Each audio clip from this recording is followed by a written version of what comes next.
Անտալիայում տեղի ունեցել Թուրքիայի արտաքին գործերի նախարարության կողմից կազմակերպված հերթական դիվանագիտական ֆորումը, որին արդեն երրորդ անգամ անընդմեջ մասնակցում է արտաքին գործերի նախարար Արարատ Միրզոյանը, ինչպես նաև ազգային ժողովի փոխնախագահ Ռուբեն Ռուբինյանը։ Մասնակցել են նաև արտաքին գործերի փոխնախարար Վահան Կոստանյանը, որը պատվիրակների ցանկում հիշատակված չի, այսինքն որ մտնում ենք ֆորումի կայք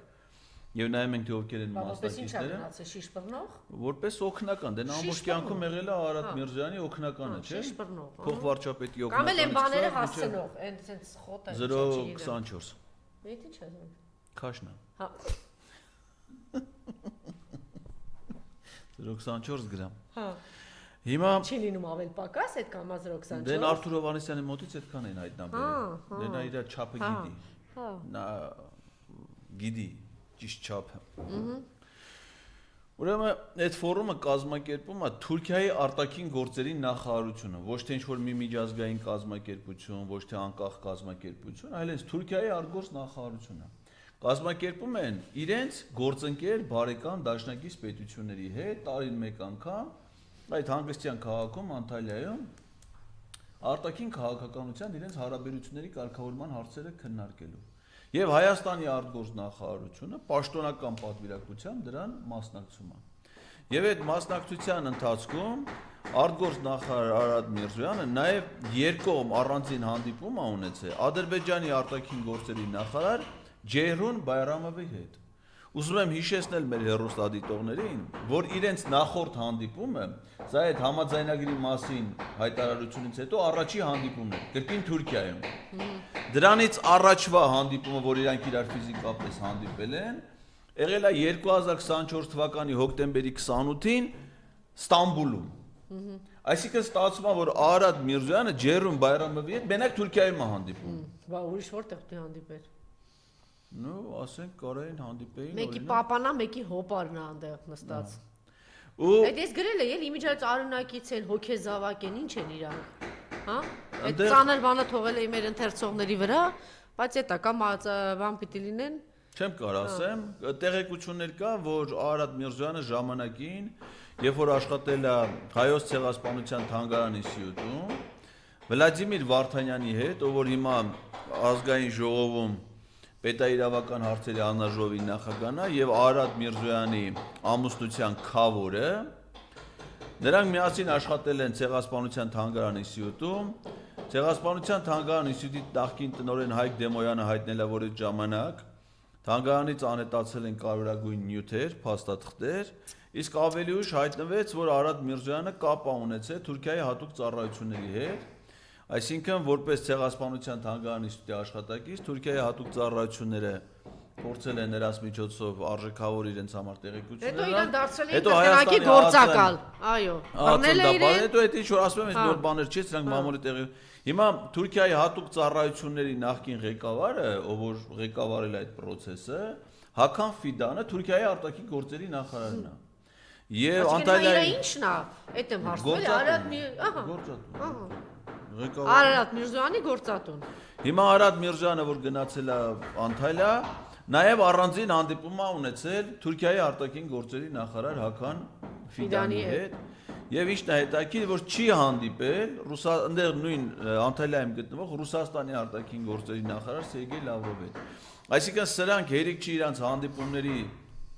ֆորմատը տեղափոխել են Թուրքիա, միայն հանդիպումները, բանակցությունները վարում են Թուրքիայում։ Հետն էլ միաժամանակ դեմարշ են անում Ռուսաստանին, որքան որ հնարավոր է։ Անցած անգամ որ Ստամբուլում 3+3 ձևաչափով էր հանդիպել, նորից Արարատ Միրզոյանը առանձին երկկողմ հանդիպումներ ունենում Հական Ֆիդանի եւ Ջեյհուն Բայրամովի հետ եւ չի հանդիպում բոլոր նախարարներից միայն Սերգեյ Լավրովի հետ։ Այսինքն իրենք նաեւ իրենց այս վերաբերմունքն են ցույց տալի Ռուսաստանի նկատմամբ։ Եւ ինչն է հետաքրքիր, որ Ռուբեն Ռուբինյանն էլ հանդիպել է Սերդար Քլեչի հետ, որը Թուրքիայի կողմից հայ-թուրքական գործընթացի պատասխանատուն է, եւ Սերդար Քլեչն ասել է, որ այո, Հայաստանը պետք է փոխի իր սահմանադրությունը, նորը ընդունի, որպեսզի կարողանա հարաբերություններ կառուցել Ադրբեջանի եւ Թուրքիայի հետ, եւ ասել է, որ լավ է, որ Հայաստանի իշխանությունները ըմբռնում ունեն, այսինքն հասկացել են իրենց այդ պահանջը, որ պետք է կատարեն, բայց ասում է դա Հայաստանի ներքին գործն է, այսինքն մի կողմից ասում են, որ դա իրենց պահանջն է, որ դա անհրաժեշտ է իրանց այդ հարաբերություններ կառուցել համար, մի դեպքում էլ դիվանագիտորեն ծաղրում է, ասում է, որ դա իրանց ներքին գործն է, լավ է, որ իրանց խելքին հասել է, որ իրանք դա պետք է ընդունեն որպես իրանց երկրի ներքին խնդիր լուծելու համար, բայց դա ասում է մինչև չլինի Հայաստանի եւ Ադրբեջանի հետ հարաբերություններ չի կարող գոյություն ունենալ։ Եվ նաև նրանք պանելային քննարկման են մասնակցել, երեք երկրների արտգործնախարարներ Հայաստան, Վրաստան, Ադրբեջան, որի ժամանակ ես տեսանյութը նայել եմ, անգլերենով ուղիղ եթերով հեռարձակում էր, անգլերեն լեզվով էր հենց ամբողջ պանելային քննարկումը։ Ջերոմ Բայրամով ասաց, որ Հայաստանը պետք է անպայման հրաժարվի մինչև սահմանադրության փոփոխությունը չլինի, այսինքն նորը չլինի, որպես փաստ,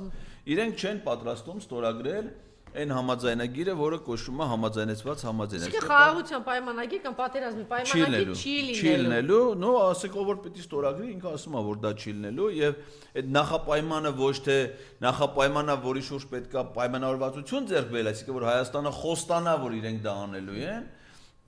այլ պետք է որպես փաստ, որպես իրականություն կայացած լինի, որ իրենք գնան այդ քայլին, բայց Արադ Միրզոյանն էլ կրկնում է Նիկոլ Փաշինյանի այն վտանգավոր թեզերը, որ Հայաստանի հիմիկվա տարածքի 60-70% ունի ադրբեջանական պատկանելություն ըստ Ադրբեջանի սահմանադրության, այսինքն շարունակում են այդ հիմար եւ վտանգավոր թեզերը ներկայացնել։ Ճիշտ էր ասել պարոն Օսկանյանն, ոչ միայն պարոն Օսկանյանն, այս մարդիկ շարունակում են իրաց 4 պահանջները ներկայացնել՝ սահմանադրության փոփոխությունը, Մինսկի համանախագահողների խմբի լուծարումը ընդհանրապես հետ են կանչում բոլոր Աբանի հետ Ադրբեջանի դեմ ուղղած բոլոր հայցերը իրականում հետ են կանչում եւ ամեն ինչ անել, որ ընդհանրապես հայաթափել, ել չեմ ասում, որ արցախցիներին հնարավորինս այստեղից շուտ անել, իմիջիայլոց այս արցախցիների անձնագրի հարցը որ գրում են։ Հեսա կասենք դրա մասին, մի կարևոր հանդիպում էլ ա եղել, որի մասին ուզում եմ մենակ այդ հանդիպման համար արժեր որ Արադ Միրզոյանը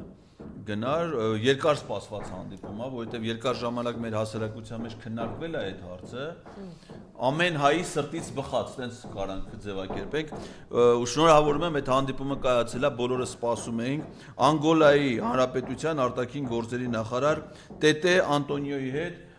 Արադ Միրզոյանը հանդիպել է եւ քննարկվել են Հայաստան-Անգոլա երկկողմ հարաբերությունների հետ կապված հարցեր։ Երևի իրավիճակ է, ոչ երազել դրա մասին, մի ձևով Անգոլայի հետ կապված չի։ Մեկի երեխան ընդ է սովորում, մեկի բարեկամն ընդ է աշխատում, մեկը ընդ է տուրիստ է գնում, մեկը գնում գալիս։ Մեծ դաշտին բան ունենք, չէ՞, ռազմաքաղաքական։ Ամենամեծ ծավալի ներդրումները Հայաստանի տնտեսության մեջ Անգոլայից են, Ռուսաստանից չէ։ Դրա համար ինքը Ռուսաստանի արտգործնախարարը չի հանդիպել։ Անգոլա, Հայաստանից ապրանքները որտե են արտահանում։ Պարոն Ղազարյան, հիմնականում Անգոլա, ասենք հայերը որ տուրիստ են գնում, ուր են գնում։ Բնականաբար Անգոլա։ Ու Արադ Միրզոյանը արդեն նոր շունչ է հաղորդել, այսինքն այսօր օրինակ ես առավոտը գալուց արդեն փոփոխություն զգացի։ Մետրոյի մեջ էր, որ նայում ես մարդիկ շաբաթ ուրիշ տրամադրություն ունեին, ուրբաթ օրը։ Այսօր արդեն զգում ես, որ մարդկանց մոտ դեպի ապագայի նկատմամբ հույս է արթնացել։ Որտեվ տեղյակ են, որ Արադ Միրզոյանը, ով է տեղյակ չի, շնորհավորում եմ, ես եմ տեղեկացնում, այդ հանդիպումը կայացել է, շնորհավորում եմ։ Չէ, ստեյցիան այս իշխանությունները սահուն կերպով ամեն ինչ անում են Հայաստան բոլոր առումներով Հայաստանը Թուրքիային ինտեգրելու ճանապարհի վրա է, որտեղ հասկացել է միակ մարդը, որ շարունակում է իրան պահել իշխանության, դա չպետք է հոգնել ու կրկնել, որ դա Էրդողանն է, հետևաբար իր այս ամեն ինչ ընդամենը դրա բանն է, դրա վկայումն է, որ այդ ուղղությամբ մարդիկ շատ կոնկրետ անում են եւ իրենց գործակալներով իրենց Հայաստանը անցած տարի կազմակերպեց նմանատիպ մի հատ համաժողով արտգործնախարարությունը կոչվում էր Երևանյան հորիզոններ, որ գնացել տեսել են, որ թուրքերը կազմակերպում են, ասում են, «Էս լավ բան է, բերեք, մեր գեղում է սրանից անենք»։ Ոչ մի թուրք չի եկել։ Ինքնասիրության, բանի որևէ հարց չի կարող լինել։ Ամենաբարձր մակարդակի հյուրը, որ մասնակցել է այդ համաժողովին, Հայաստանի արտգործնախարարության կազմակերպած, եղել է արտաքին գործերի նախկին նախարար Զորիկ Մնացականյանը։ Զորիկից բարձր մակարդակի հյուր, սրանք չեն ունեցել։ Շատ լավ, այցերը Նիկոլը այս ընթացքում